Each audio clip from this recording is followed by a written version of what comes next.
আসসালামু আলাইকুম ওয়া রাহমাতুল্লাহি ওয়া বারাকাতুহু। 1 মিনিট মাদ্রাসা ইউটিউব চ্যানেলের সম্মানিত দিনী ভাই বোনেরা, আমি আশা করি রব্বুল আলামিন আল্লাহ তাআলার অশেষ মেহেরবানিতে আপনারা ভালো আছেন এবং সুস্থ আছেন। আলহামদুলিল্লাহ। পবিত্র জিলকদ মাসের আজ প্রথম বৃহস্পতিবার ফজরের নামাজ আদায় করার পরে কষ্ট করে হলেও 11 বার এই ছোট্ট দোয়াটি পড়বেন।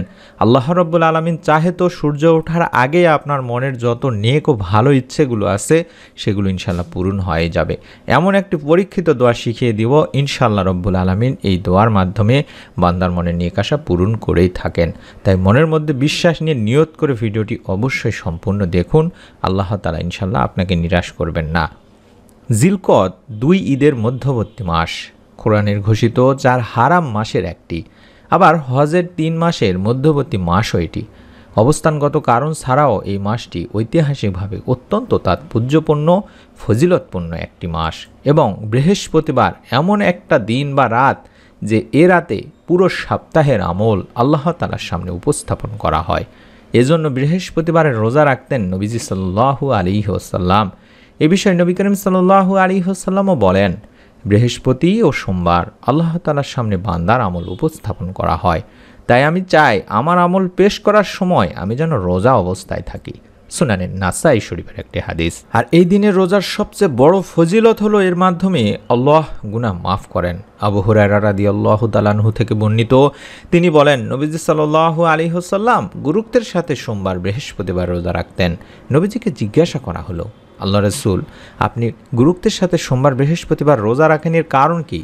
নবীজি বললেন, সোমবার ও বৃহস্পতিবার আল্লাহ সব মুসলিমকেই ক্ষমা করে দেন, তবে ওই 2 ব্যক্তি ছাড়া যারা একে অপরকে বর্জন করেছে তাদের সম্পর্কে আল্লাহ বলেন, পরস্পর মিলে যাওয়া পর্যন্ত এদেরকে আপন অবস্থায় ছেড়ে দাও। সুনানি ইবনে মাজাতে বলা হয়েছে।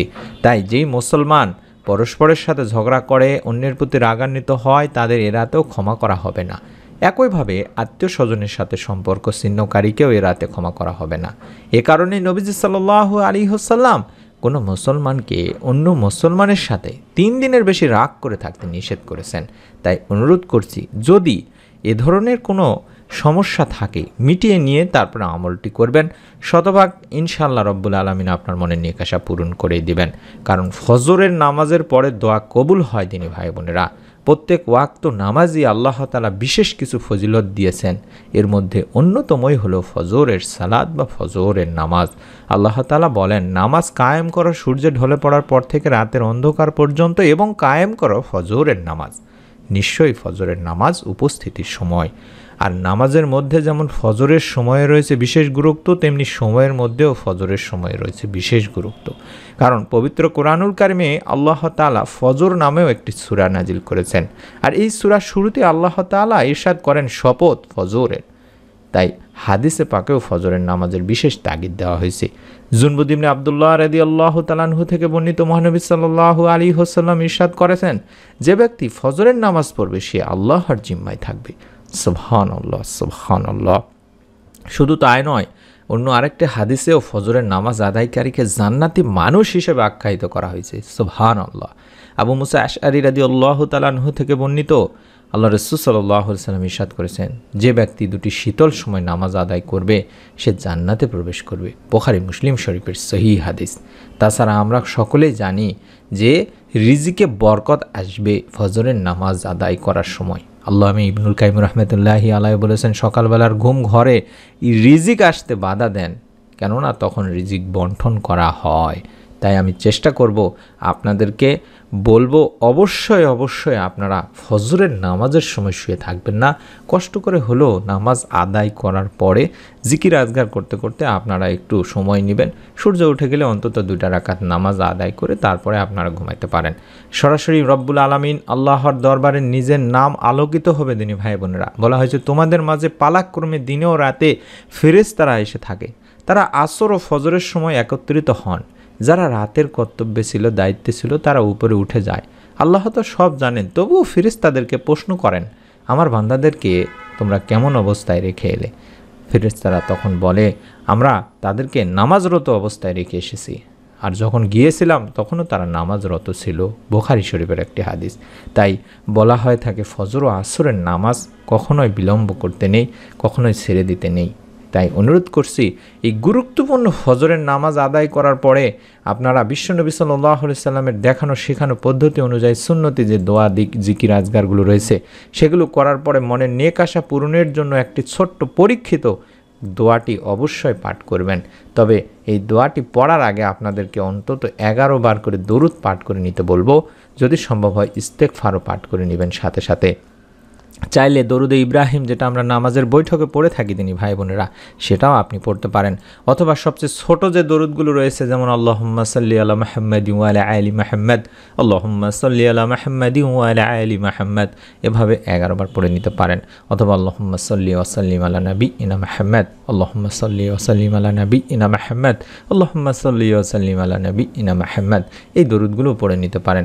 অথবা আপনি যদি মনে করেন যে আমি সবচেয়ে ছোট যে দরুদ সেই সবচেয়ে ছোট দরুদটি পড়ব সাল্লাল্লাহু আলাইহি ওয়াসাল্লাম, সাল্লাল্লাহু আলাইহি ওয়াসাল্লাম, সাল্লাল্লাহু আলাইহি ওয়াসাল্লাম, এভাবে অন্তত 11 বার পড়ে নেওয়ার চেষ্টা করব। দরুদ পড়তে বলছি এই জন্য দিনী ভাই বোনেরা, নবী করিম সাল্লাল্লাহু আলাইহি ওয়াসাল্লাম নিজেই বলেছেন যে ব্যক্তি সকালবেলা আমার উপর 10 বার দরুদ পাঠ করবে এবং বিকালবেলা 10 বার দরুদ পাঠ করবে, কিয়ামতের দিন সে আমার সুপারিশ দ্বারা সৌভাগ্যবান হবে। তাহলে বুঝতে পারছেন বিশ্বনবীর সুপারিশ পাওয়া মানে আপনার আর কিছুই লাগবে না ইনশাআল্লাহ কঠিন কিয়ামতের দিন। বিশ্বনবী সাল্লাল্লাহু আলাইহি ওয়াসাল্লাম যখন আপনাকে সুপারিশ করবে আপনি তখন জান্নাতে পর্যন্ত বিশ্বনবী সাল্লাল্লাহু আলাইহি ওয়াসাল্লামের সঙ্গে যেতে পারবেন। তাই আমি প্রত্যেক ভিডিওতে আপনাদেরকে বলে থাকি দরুদের আমলটি কখনোই ছাড়বেন না, ইস্তেগফারের আমলটি কখনোই ছাড়বেন না। বেশি বেশি দরুদ ও ইস্তেগফার পাঠ করে মনের নেক আশা পূরণের এই ছোট্ট পরীক্ষিত দোয়াটি আমল করবেন। জীবনে অনেক আমল করেছেন, অনেক মানুষের কাছে গিয়েছেন, অনেক ধরনের মাধ্যম গ্রহণ করেছেন।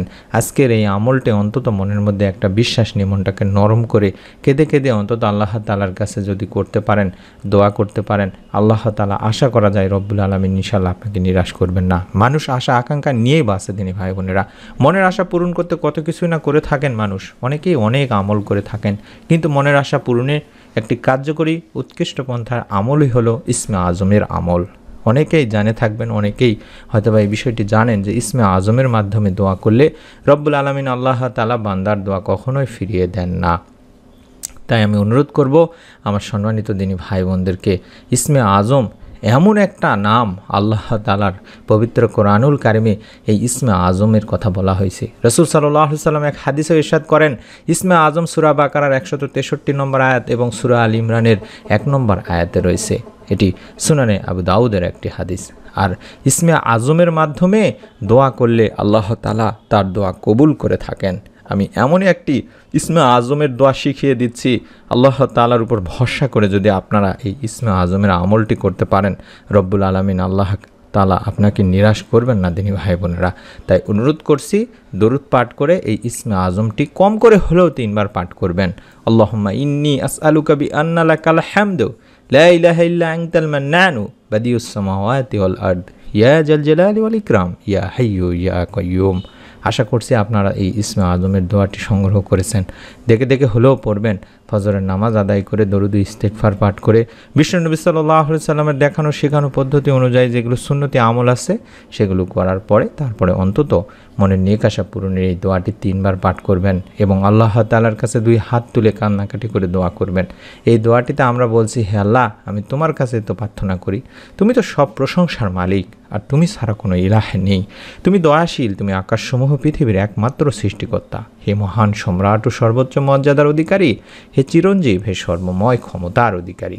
এই দোয়াটির ব্যাপারে হাদিসে আনাস রাদিয়াল্লাহু তাআলা আনহু সূত্রে বর্ণিত হয়েছে, তিনি আল্লাহ রাসূল সাল্লাল্লাহু আলাইহি সাল্লামের সঙ্গে বসা ছিলেন। এমন সময় এক ব্যক্তি এসে নামাজ আদায় করার পরে এই দোয়াটি পাঠ করেছিলেন। তখন নবীজি সাল্লাল্লাহু আলাইহি সাল্লাম বললেন যে এই ব্যক্তি ইসমে আজমের দ্বারা দোয়া করেছে, যে নামে আল্লাহকে ডাকলে তিনি সাড়া দেন এবং যে নামে তার নিকট চাওয়া হলে তিনি তার চাওয়া পাওয়া পূরণ করেন, তাকে তা দান করেন। সুবহানাল্লাহ, সুবহানাল্লাহ। বিশ্বনবী সাল্লাল্লাহু আলাইহি ওয়াসাল্লাম নিজেই বলছেন যে এই দোয়ার মাধ্যমে বা এই নামে আল্লাহ তাআলার কাছে ডাকলে, আল্লাহ তাআলার কাছে কিছু চাইলে আল্লাহ তাআলা তার চাওয়া পূরণ করেন, তার ডাকে সাড়া দেন। সুবহানাল্লাহ, সুবহানাল্লাহ। যদি সম্ভব হয় আরও একটি ইসমে আজম শিখিয়ে দিচ্ছি, এটিও পড়তে পারেন। আল্লাহুম্মা ইন্নী আসআলুকা আন্নী আশহাদু আন্নাকা আনতাল্লাহ লা ইলাহা ইল্লা আনতাল আহাদুস সামাদুল্লাযী লাম ইয়ালিদ ওয়া লাম ইউলাদ ওয়া লাম ইয়াকুল লাহু কুফুয়ান আহাদ। এগুলো দেখে দেখেও পড়তে পারবেন, কোনো সমস্যা নেই ইনশাআল্লাহ।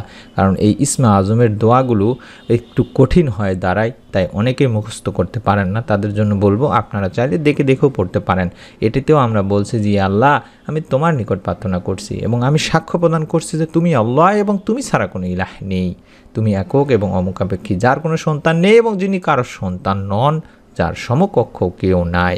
রুবাইদা রাদিয়াল্লাহু তাআলা আনহু থেকে বর্ণিত হাদিস, আল্লাহ রাসূল সাল্লাল্লাহু আলাইহি ওয়াসাল্লাম দুইজন লোককে এই দোয়াটি করতে বা বলতে শুনছেন। তখন রাসূল সাল্লাল্লাহু আলাইহি ওয়াসাল্লাম বলেন, তোমরা আল্লাহ তাআলার কাছে তো ইসমে আজমের মাধ্যমে চেয়েছো, যার মাধ্যমে চাইলে আল্লাহ দান করেন এবং দোয়া করলে আল্লাহ তা কবুল করেন। সুবহানাল্লাহ। তাহলে বুঝতে পারছেন যে কতটা গুরুত্বপূর্ণ পাওয়ারফুল একটি দোয়া। ইসমে আজমের মাধ্যমে আমাদের এই চ্যানেলের অসংখ্য দিনী ভাই বোনকে আল্লাহ তাআলা নেক সন্তান পর্যন্ত দান করেছেন, মনের নেক আশা পূরণ করেছেন, বিভিন্ন ঋণ মুক্তির ব্যবস্থা করে দিয়েছেন, রিজিকে বরকত দান করেছেন। আপনারা চাইলে আপনি নিজে আমল করে একবার হলেও বিশ্বাস করে আমল করে দেখুন, নিয়ত করে আমল করে দেখুন, ইনশাআল্লাহ আল্লাহ তাআলা আপনাকে নিরাশ করবেন না। অত্যন্ত গুরুত্বপূর্ণ একটি মাস জিলকদ মাস। অবশ্যই আজ প্রথম বৃহস্পতিবার ফজরের নামাজ অত্যন্ত ফজিলতপূর্ণ একটি নামাজের সময়। এই সময়টিতে যদি বেশি বেশি দরুদ ও ইস্তেগফার পাঠ করে ইসমে আজমের মাধ্যমে চাইতে পারেন, আল্লাহ তাআলা আপনাকেও নিরাশ করবেন না ইনশাআল্লাহ।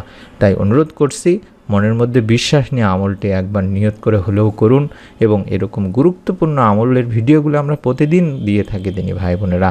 যারা নতুন নতুন ভিডিওগুলো পেতে চান, মিস না করতে চান, তারা অবশ্যই আমাদের চ্যানেলের একজন সম্মানিত সাবস্ক্রাইবার হয়ে যান। ইনশাআল্লাহ আপনার মোবাইলে নতুন ভিডিওগুলো পৌঁছাতে থাকবে, আপনি দেখতে পারবেন, আমলগুলো করতে পারবেন, দুনিয়া আখিরাত আপনার জন্য ইনশাআল্লাহ সহজ হয়ে যাবে। সকলের কাছে অনুরোধ করব, আমরা প্রত্যেক জুমার দিন আল্লাহ তাআলার কাছে বেশি বেশি করে আমাদের সাবস্ক্রাইবারদের জন্য কিংবা যারা আমাদের ভিডিওগুলো দেখেন তাদের জন্য দোয়া করে থাকি। তাই অনুরোধ করছি, যার যার মনের নেক আশাগুলো আছে আপনারা চাইলে কমেন্ট করে দোয়া চাইতে পারেন।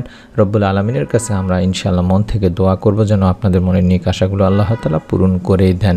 সকলে ভালো থাকুন, সুস্থ থাকুন। রব্বুল আলামিন আপনাদের মনের নেক আশা পূরণ করুন। আমিন। আসসালামু আলাইকুম ওয়া রাহমাতুল্লাহি ওয়া বারাকাতুহু।